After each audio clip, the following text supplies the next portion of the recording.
Hello everybody, Noctis here. So, I know it's been a very long time since I've done an update or any kind of video. There's a reason for this. I have got a new job. I've been working very hard at it. That's been over at the nearby train station. It's been extremely exhausting though. We're talking 12-hour shifts. So that's why I haven't been able to get very much done recently. Rest assured I will return to regular schedule fairly soon, at least, I hope. So anyway, um, but yeah, I thought I'd do a bit of an update because it's been a while since I really did anything of the sort. So I've got a bunch of my weapons spread around me, so let's do this. So to start things off, I don't know whether it's ever been on my channel before. It might have been, but once I move the other weapons off of it, this is the Specnarms Edge 11, nicknamed Psy-Edge because of that very name. It is a little monster. It was quite expensive, and I'm eternally grateful to my friend who bought it for me. I have been since modding the hell out of it ever since.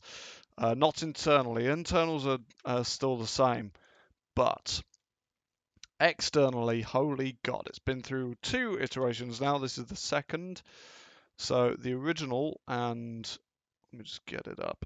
So originally, this is what it sounded like and looked like because it had the holographic and the magnifier on it, and it weighed quite a lot because of it.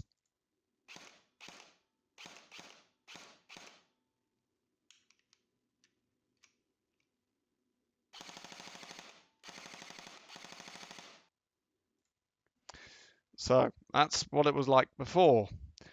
Now, with the new batteries that I got for it, this is what it sounds like. If I connected the batteries up, I haven't done that yet. But yeah, rest assured I'll get a video out with it included, and that way you can see just how fucking great this weapon is. It's great. I love it to bits now. Um, Upgrades include switching out the giant great holographic out for this reflex sight, which I've had for a while now. It's one of my oldest optics, however, despite it also having come from Wish of all places, it's also extremely good value. It's been faultless. It's been the one most reliable sight I've had out of the lot, which is ridiculous, especially for something that came from Wish.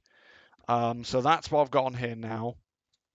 And because the space freed up by not having a holographic and a magnifier in the way, I've also got the, I don't know how well you can see it because of my beard, my shirt, but I've now got the backup iron sights on there. So I can always flick those out in case my reflex sight does, for whatever reason, go down. This suppressor should look very familiar. It is from the MBOX sniper rifle of mine. That is because the MBOX is currently down because I haven't got any ammo for it. I have 2 options. Either I can get .5s, which are quite expensive but reasonably so, or I can go back down to the 4.3s and sacrifice a little bit of the extra hurt that it brings. Bear in mind the internals of that weapon are still mostly stock. The only thing I've changed is the trigger box. Everything else is completely stock, and it's hauling .5s. Let that sink in. Yeah, alongside the silencer you may have already noticed, I have a flashlight on here. This is the Windfire, I believe it's the 501B. It puts out 1000 lumens, so if I ever get this little monster to a CQB site, rest assured it will be burning your eyeballs out. The only downside to this torch is it does take 18650s, so all of you vapors will know immediately what that is. It is a small LiPo battery. There have been many well-known incidents with these things before. Rest assured, I will not be joining that list of incidents because I know what I'm doing with batteries. Thank you very much to my dad, who is fairly well known in vaping. who also happened to connect me with these batteries. He handed them to me literally for nothing, but they are lower end ones, shall we say. He's had them for a while. Also gave me this. I believe it's some sort of latex protector for it. But this torch also has a button cap for it, but I won't be using that. I'll be using the press pad cap because airsoft. But these batteries, dangerous, but should be okay in my hands. But vapors will know just how dangerous it is to have these torches in anything but vaping devices, but I'm being sensible with them, so it's okay. As I said, this torch is really quite powerful, 1000 lumens, and yeah, really want to get it to a CQB site because it will be really useful there, especially if Urban Assault was still running, which unfortunately it has gone. I know there were a couple of particularly dark rooms in there that this thing would have really shone in, and I do not mean that as a pun. I also went to Combat UK not only to get the new batteries, which the ones in that video are these. They are 9.9 volt neutral even, 1100 milliamp lifes. Not the best things in the world. I've had a couple of issues, namely their capacity has dropped considerably. I don't know why, but they only seem to run for a few games. Then again, I have been using a certain something which I'll get to in a minute to hopefully correct this, but we'll find out in the next game. I went to Combat UK to buy not only the thing I'm about to mention, but also a couple of these 1450 milliamp 1.11 even 1 11.1 volt lipos. And I know what I said about lipos in the context of the 18650s. These are pretty much the same problem, except these are a little bit safer than the 18650s, I think. I'm not 100% sure, but I'm being stupid. They're probably about as dangerous as each other. But the performance upgrade between the two is quite noticeable. But yeah, the other thing that changed between this video and this here is the foregrip. It is no longer the giant great bipod foregrip that I use on pretty much every assault rifle. This is the foregrip that came with it. It has a small storage compartment inside. I don't know how well you'll be able to see, but small storage compartment. Very, very useful. This weapon was not this one, but I believe it was the Edge 08 was actually reviewed by Airsoft Mike, and I commented and said that I have this. As both he and I said, it is a fantastic weapon out the box. Sorry. Oh, I'm gonna get heckled for that. Yeah, fantastic weapon out the box. Highly recommend it, especially for the price. As he mentioned, it is licensed by Rock River Arms, a real steel manufacturer over in the US, and by God, does it benefit from it. It's a fantastic weapon. Brilliant design, absolutely fantastic bit of kit. I do not regret asking my friend to buy this for me one bit. I would have bought it for myself. Don't think that I would be. Don't think that I've been asking favors for friends and not paying them back. Trust me, I do, even if it takes a while. But yeah, alongside those batteries, I also bought this. It is currently being put to work charging my batteries for the next game, but it is the ASG Digital Multi-Charger. It was on sale at Combat UK. Don't get me wrong, it might be on sale, but it has been really, really useful. It does, as it says on the box, pretty much everything, right from NIMS, lipos, lifes, even lead. I mean, it works on pretty much everything. Or everything airsoft function anyway. It was 55 quid. It was down to it was down to 40, and it has been an absolute joy. I've loved using it every step of the way. Fantastic bit of kit. Anyway, away from that now. We've done with that. So now we're going to move on to... I didn't double click. Give me that back. Fucking computer. Right. So now we'll get on to the other part. So at the moment I have, and Scrim fans will know this immediately, this is his old pistol. This is the TM P226 that he used for so many years, and it is now in my hands, as he has mentioned in his more recent videos. As was proven by his use of it, it's a fantastic little bit of kit. I love it to bits. I especially like the decocker function, because this was my first, like this and another one, which were both being sold by DK. Now Titan Core Phoenix. He sold them to me for 150 quid for two of them. Excellent, excellent deal. I still owe him 50 quid for that. I haven't forgotten, DK, don't worry. Yeah, excellent bit of kit. I have the other one. Well, I don't have the other one. That's the problem. The other one, full black weapon, is currently under repair. The gas valve knocker actually sheared mid-game, which was not fun. That's currently under repair. I should have it back soon, but getting a new gas valve knocker for one of those is not easy, as Combat UK have stressed to me. They have done an excellent job finding the part for me, and I cannot thank them enough for their work on that. But yes, those two pistols are fantastic. However, my girlfriend is now joining us. She is now going to be playing on the 19th even, and she'll be using that P226, which I've nicknamed Legacy for the reason that it's been passed down through so many different users and is still going quite nicely.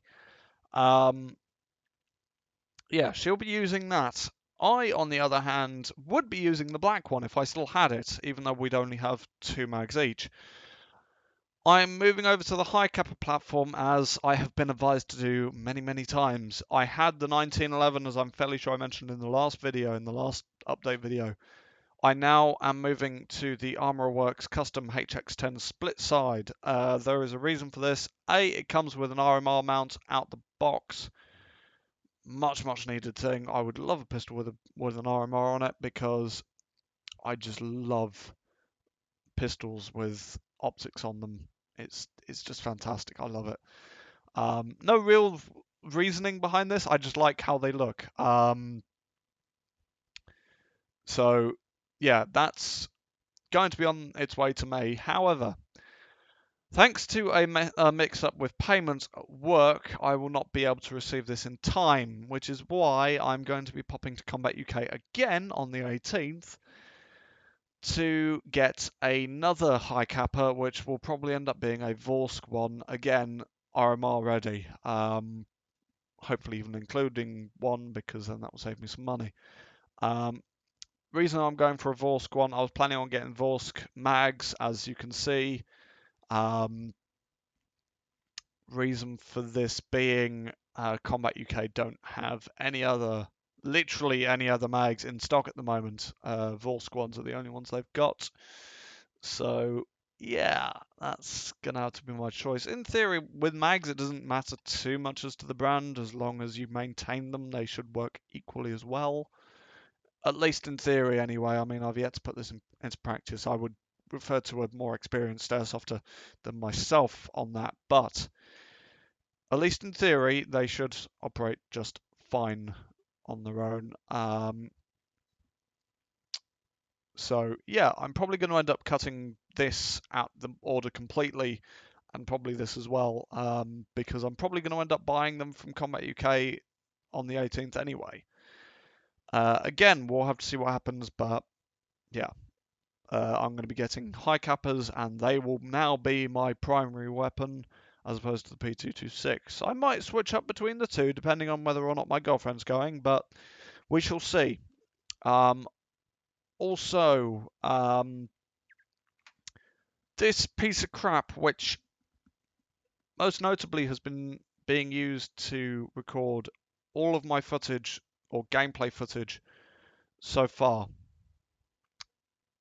Not doing this lightly, but piece of crap for a reason. I bought it off eBay, actually, if I remember correctly. I bought it off eBay. I bought a couple of them, and dear God, the number of problems I've had, regardless of the quality. I know the quality's bad. I've been suffering through it myself for long enough, trust me. I'm finally upgrading. I'm finally making a change on that. Ignore the Unisanus stuff, but yes, I'm also going to be removing this. But God damn it, I am hopeless with this. But yes, I'm going to be getting the Campark X25 native 4K camera. I'll be running at 1080p because you get an FPS boost out of that. It'll only record 4K at 30 FPS, which, as we've noted from that camera, which is supposedly 1080p, it will do 1080p, but only at 30 FPS, which is why it looks so bad. So yeah, I'm going to be getting one or two of those and then running those because it'll be so much better than running 1080p at 30 FPS or, well, 720 at, well, 60 FPS. But yes, finally upgrading that. So you should finally see an upgrade on my quality. It's amazing. So yeah, there'll be an update on that. Hopefully after this weekend, you should see some significantly better quality footage out of me very soon. So next update. This should look very familiar because it is my prized little thing, my prized little project that everyone sees at every Airsoft game. It is a Nerf Jolt converted with tape, an inner barrel, a hop-up rubber, and a silencer to Airsoft. And this was done fairly low tech. I am surprised it still works, but it does. It's literally just, for lack of better wording, it's literally just a barrel shoved in a Nerf gun, and it works. It works fairly well. I can only hit about 20 meters with it, so it's not great, but it works. Except I want to do better. So this I can get an upgrade on. Don't move. This I can get an upgrade on. I'm going to be moving to the Mega version of this, and I may even change which format pistol I get. Reasoning for this, if I get the Mega version, it's in theory about twice the cylinder capacity, so I should get a fairly substantial FPS boost. Provided, of course, it doesn't go over FPS limits. I didn't think of that. But it shouldn't do, in theory. I mean, this is firing about 100 FPS. So, in theory, the Mega version should shoot about 200 FPS. In theory, I don't know. We'll find out when I make the upgrade. I'll hopefully do that off the pay that I get from this work. But, yeah, the other convenient thing about this is, as I have noted before, I think in the last video, this square section at the back just happens to be, and this is a 20mm rail cover, 20mm exactly. So I can mount whatever the hell I like on there. It had a laser mount, it had a laser sight on there. I took that off because it's now on the P226, which is in repair. But yeah, I can mount a flashlight. I can mount a laser sight. I could even mount an optic to this thing. It'll all work. Crazy, huh? It's a Nerf gun, but it'll take 20mm attachments. Fantastic. So, there's that to consider. Last bit, I promise. But everyone will surely recognize this video. Certainly those who have come from the from Scrim's channel. That was the sword I was wielding. Let me rephrase that. This was the sword. This is that sword. Yeah, in that fight, as I'm fairly sure I mentioned in one of my previous videos, it took some fairly substantial damage in this fight. Namely, if I stick my nail in there, I don't know how well I can show it off, but there is a crack in the seam in the plastic, and yeah, that's what made this no longer capable of doing battles like that.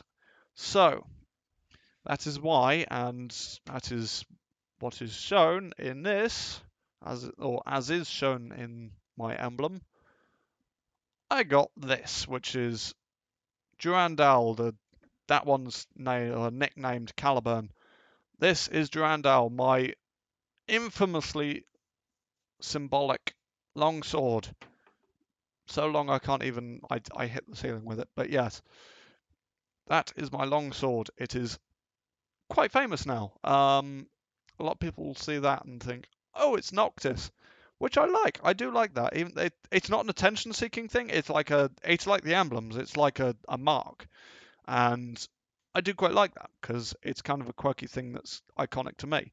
So, an update on those two plus this, which is my combat knife, which I have mounted to my plate carrier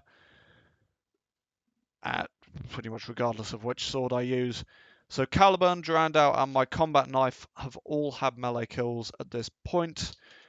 Durandal not as many as Caliburn, and Caliburn not as many as the combat knife. This is pretty much entirely down to the length. I went for Durandal from the night shop because I wanted just a massive sword, because I like great swords, I like long swords, I like claymores, I like those kind of swords. But they're not very practical. So when I order a sword for not just myself, but also for my girlfriend, because she's shown an interest in getting involved in the whole sword fighting thing, um, we're going to be getting shorter ones, presumably arming swords or just short swords. We'll see what's there. I mean, they pretty much make these things to order, so yeah, we'll see what happens. But Caliburn is probably my favourite at the moment because of its mix between being a sword and its length. It's actually functional, not unwieldy like Durandal is. The combat knife, on the other hand, is even better because I'm able to wield it pretty much at will. Because I can just mount it to my plate carrier, I don't need to worry about having a special mount on my person to carry the sword. I got lucky with the plate carrier I got. That just happens to have a Velcro handle thing at the back of it that will perfectly carry Durandal. Caliburn, I'm still using the same mount that I was in this video. They work. However, Durandal, while I was using it on this loadout, was tearing the belt apart. I'm not kidding. I mean, that's something I didn't think of, but I could literally go and get it and show you the tears. It's been literally tearing the belt apart. So that led me to get the plate carrier, and now the plate carrier is way too heavy, so I might end up getting another one that'll be lighter, and I won't be accounting for Durandal in this plate carrier because although it will be my main sword of choice, for the most part anyway, because Carrie's going to be using Caliburn until I get another sword. I'm going to be using Durandal. We'll see what happens, but yeah. I would like something that isn't going to kill me by restricting my breathing and by being weighing a ton. But at the same time, and this is another bit, the plate carrier, or well, the setup that Scrim was using around the same time that he had the P226.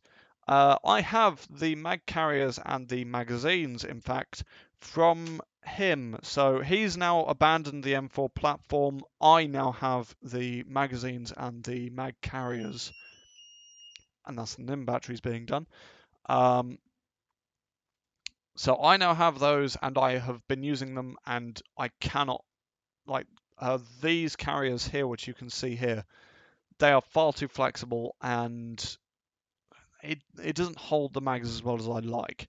The mag carriers that Scrim was using, fantastic. I love them to bits. I used them in the game on the 5th. Oh my god, they're fantastic. I might go for the friction retention mag carriers eventually, which I know are very popular, but for now, the ones I have will do. I don't need to go spending money needlessly on these mag carriers. I was handed these. I'm paying him some money for them. Don't worry, I will be paying you. I will be paying him for those sooner rather than later. And hey, we'll see. I'll see what happens in the future, and I may or may not adjust depending on what happens. Anyway, that is more or less it. Thank you so much for sticking with me through my ramblings. I hope to see you all out in the field. Someone's just messaged me. I hope to see you all out in the field and in future videos. Bye bye.